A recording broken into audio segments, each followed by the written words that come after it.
Halo saudaraku semua, kemarin saya sudah membawakan kisah Yusuf yang pertama dan kedua. Saya telah membacakan kisahnya dan sekarang di malam hari ini saya akan membacakan kisah yang ketiga dan keempat.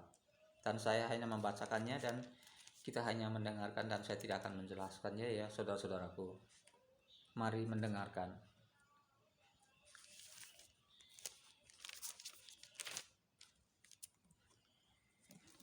Kita mulai dari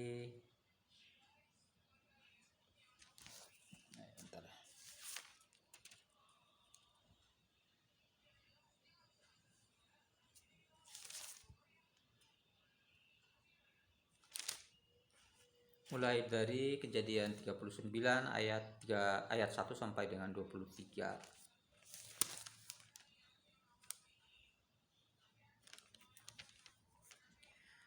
Adapun Yusuf telah dibawa ke Mesir dan Potifar, seorang Mesir, pegawai istana Firaun, kepala pengawal raja, membeli dia dari tangan orang Ismail yang telah membawa dia ke situ. Tetapi Tuhan menyertai Yusuf sehingga ia menjadi seorang yang selalu berhasil dalam pekerjaannya, maka tinggallah ia di rumah tuannya, orang Mesir itu. Setelah dilihat oleh tuannya bahwa Yusuf disertai Tuhan dan bahwa Tuhan membawa berhasil segala sesuatu yang dikerjakannya, maka Yusuf mendapat kasih tuannya dan ia boleh melayani dia. Kepada Yusuf diberikannya kuasa atas rumahnya dan segala miliknya diserahkannya pada kekuasaan Yusuf. Sejak ia memberikan kuasa dalam rumahnya dan atas segala miliknya kepada Yusuf, Tuhan memberkati rumah orang Mesir itu karena Yusuf, sehingga berkat Tuhan ada atas segala miliknya, baik yang di rumah maupun yang di ladang. Segala miliknya diserahkannya pada kekuasaan Yusuf, dan dengan bantuan Yusuf, ia tidak usah lagi mengatur apa-apapun selain dari makanannya sendiri. Adapun Yusuf itu manis sikapnya dan elok parasnya. Selang beberapa waktu, istri tuannya memandang Yusuf dengan berbirahi, lalu berkatanya, "Marilah tidur dengan aku." Tetapi Yusuf menolak dan berkata kepada istri tuannya itu, "Dengan bantuanku, tuanku itu tidak lagi mengatur apa yang ada di rumah ini, dan ia telah menyerahkan segala miliknya pada kekuasaanku. Bahkan di rumah ini ia tidak lebih besar kuasanya daripadaku, dan tiada yang tidak diserahkannya kepadaku selain daripada engkau, sebab engkau istrinya. Bagaimanakah mungkin aku melakukan kejahatan yang besar ini dan berbuat dosa terhadap Allah?" Walaupun dari hari ke hari perempuan itu membujuk Yusuf, Yusuf tidak mendengarkan bujukannya itu untuk tidur di sisinya dan bersetubuh dengan dia. Pada suatu hari masuklah Yusuf ke dalam rumah untuk melakukan pekerjaannya, sedang dari seisi rumah itu seorang pun tidak ada di rumah. Lalu perempuan itu memegang baju Yusuf sambil berkata, "Marilah tidur dengan aku." Tetapi Yusuf meninggalkan bajunya di tangan perempuan itu dan lari keluar. Ketika dilihat perempuan itu bahwa Yusuf meninggalkan bajunya dalam tangannya dan telah lari keluar, dipanggilnyalah seisi rumah itu, lalu katanya kepada mereka, "Lihat, dibawanya kemari seorang Ibrani supaya orang ini dapat mempermainkan kita. Orang ini mendekati aku untuk tidur dengan aku, tetapi aku berteriak-teriak dengan suara keras, dan ketika didengarnya bahwa aku berteriak sekeras-kerasnya, ditinggalkannyalah bajunya padaku, lalu ia lari keluar. Juga ditaruhnya baju Yusuf itu di sisinya sampai tuan rumah pulang. Perkataan itu jugalah yang diceritakan perempuan itu kepada Potifar. Katanya, hamba orang Ibrani yang kau bawa kemari itu datang kepadaku untuk mempermainkan aku. Tetapi ketika aku berteriak sekeras-kerasnya, ditinggalkannyalah bajunya padaku, lalu ia lari keluar. Baru saja didengar oleh tuannya perkataan yang diceritakan istrinya kepadanya, begitulah aku diperlakukan oleh hambamu itu, maka bangkitlah amarah tuannya. Lalu Yusuf ditangkap oleh tuannya dan dimasukkan ke dalam penjara, tempat tahanan-tahanan raja dikurung. Saya ulangi, lalu Yusuf ditangkap oleh tuannya dan dimasukkan ke dalam penjara, tempat tahanan-tahanan raja dikurung. Demikianlah Yusuf dipenjara di sana. Tetapi Tuhan menyertai Yusuf dan tetapi Tuhan menyertai Yusuf dan melimpahkan kasih setianya kepadanya dan membuat Yusuf kesayangan bagi kepala penjara itu.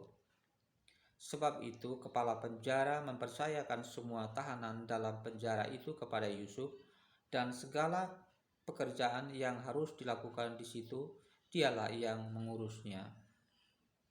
Dan kepala penjara tidak mencampuri segala yang dipercayakannya kepada Yusuf, karena Tuhan menyertai dia dan apa yang dikerjakannya dibuat Tuhan berhasil.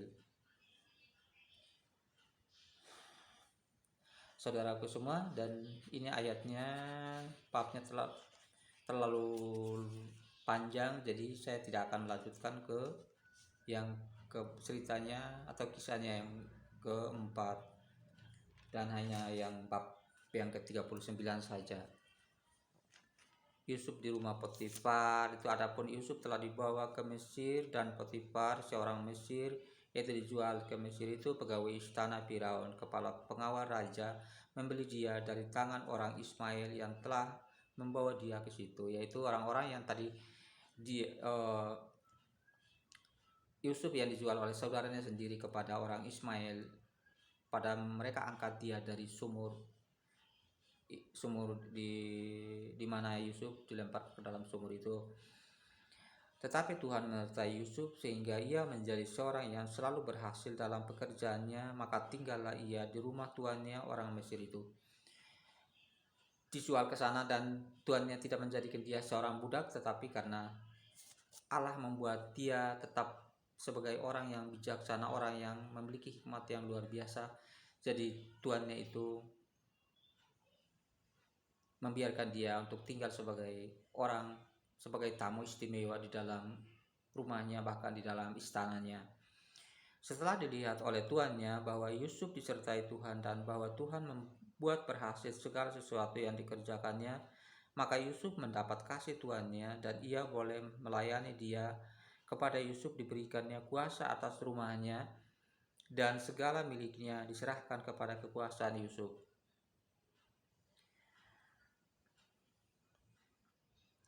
Saudaraku, karena Tuhan, makanya dia dijual sebagai budak ke sana.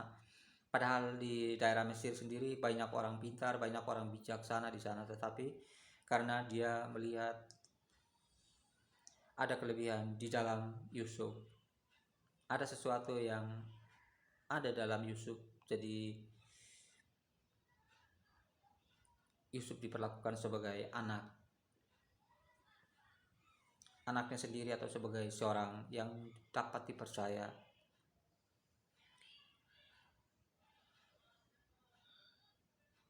Sejak ia memberikan kuasa dalam rumahnya dan atas segala miliknya kepada Yusuf, Tuhan memberkati rumah orang Mesir itu.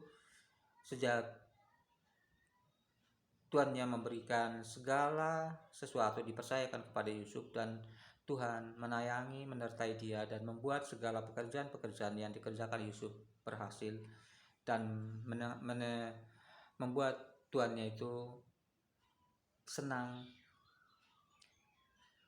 Segala yang berhasil baik dalam rumah maupun di ladang, segalanya berhasil. Apapun yang dikerjakan oleh Yusuf berhasil karena diberkati oleh Allah. Segala miliknya diserahkan pada kekuasaan Yusuf, dan dengan bantuan Yusuf ia tidak usah lagi mengatur apapun selain dari makanannya sendiri, kecuali makanan sendiri mungkin disiapkan oleh pembantu yang ada di situ atau oleh istrinya sendiri. Pada saat itu istrinya, rumah kosong, istrinya melihat Yusuf karena adalah mungkin tertarik kepada Yusuf. Yusuf adalah anak yang seperti dikatakan di sini, Yusuf itu manis sikapnya dan elok parasnya. Dengan demikian dia tertarik kepada Yusuf dan ingin menggoda Yusuf untuk tidur dengan dia. Tetapi Yusuf menolak dan berkata kepada istri tuannya itu, dengan bantuanku, tuanku itu tidak lagi mengatur apa-apa di rumah ini, dan ia telah menyerahkan segala miliknya pada kekuasaanku. Bahkan di rumah ini ia tidak lebih besar kuasanya daripadaku, dan tiada yang tidak diserahkannya kepadaku selain daripada engkau, sebab engkau istrinya.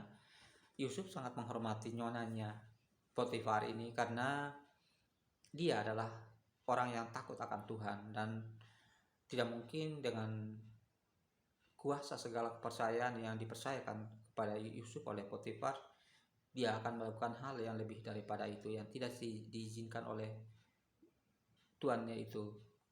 Pasti ada batas-batas tertentu, walaupun Potifar telah menyerahkan segala miliknya, segala pekerjaannya, apapun itu ke dalam tangan Yusuf untuk diatur oleh Yusuf, tapi ada batasannya, yaitu dia menghormati nyonyanya atau istrinya Potifar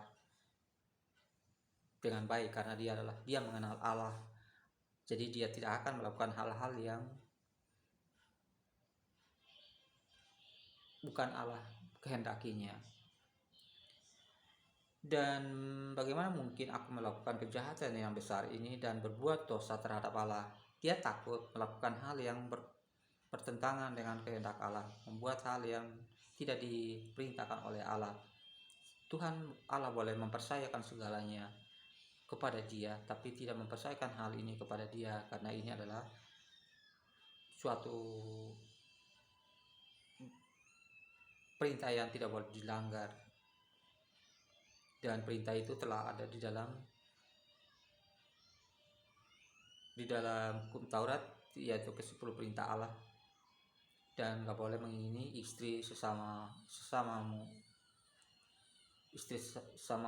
bahkan istri tuanmu atau istri apapun. Kita harus menghormati dan menghargai mereka, walaupun ya sebagai istri Potifar sendirilah yang menggoda Yusuf. Tapi Yusuf tetap memiliki iman yang teguh untuk menolak ajakan-ajakan yang bukan dikehendaki oleh Allah. Suatu hari masuklah Yusuf dan pada suatu hari masuklah Yusuf ke dalam rumah untuk melakukan pekerjaannya, sedang dari sisi rumah itu seorang pun tidak ada di rumah. Lalu perempuan itu memegang baju Yusuf sambil berkata, "Marilah tidur dengan aku." Tetapi Yusuf meninggalkan bajunya di tangan perempuan itu dan lari keluar. Perempuan itu mencari berbagai cara untuk memperangkap Yusuf. Dan dia memanggil semua orang di sekitar itu. Dia mengatakan kepada semua orang di situ bahwa orang Ibrani ini, anak Ibrani yang dibawa oleh Potifar hanya untuk membuat malu nyonyanya, hanya untuk mau tidak menghormati nyonyanya dan melakukan hal yang senonoh terhadap nyonyanya. Padahal Yusuf tidak melakukan hal demikian.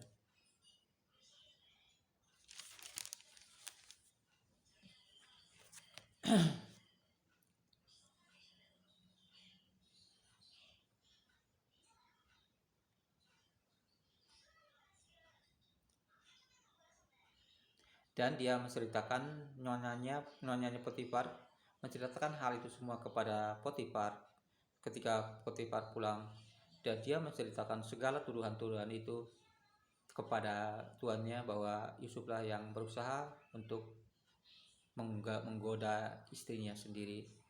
Lalu Yusuf harus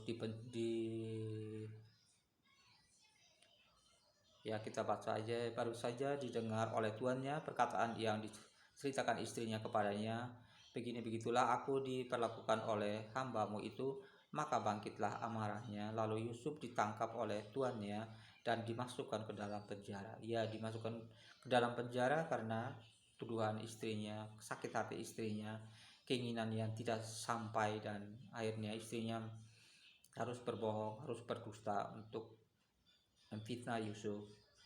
Tetapi Tuhan menyertai Yusuf dan melimpahkan kasih setianya kepadanya dan membuat Yusuf kesayangan bagi kepala penjara itu. Justru dia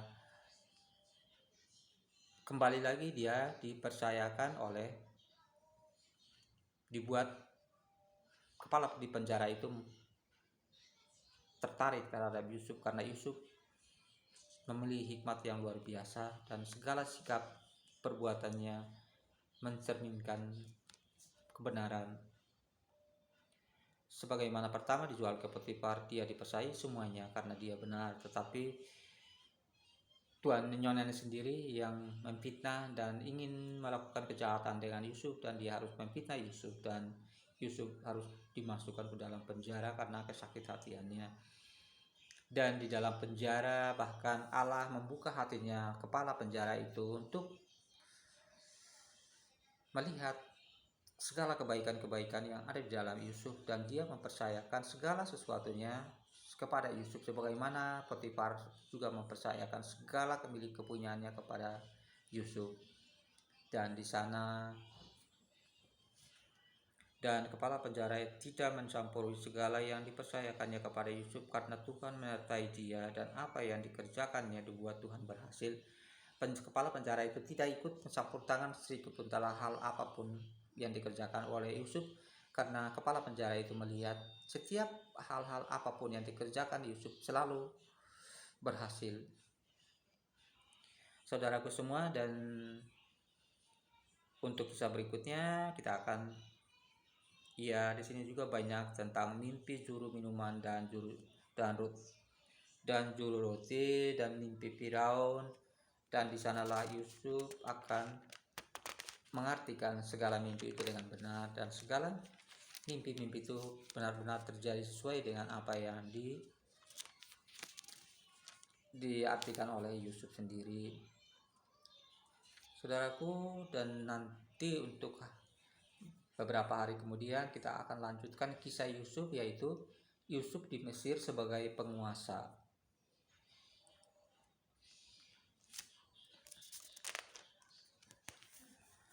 Saudaraku semua, kali ini sampai di sini dulu, dan semoga Tuhan memberkati kita semua.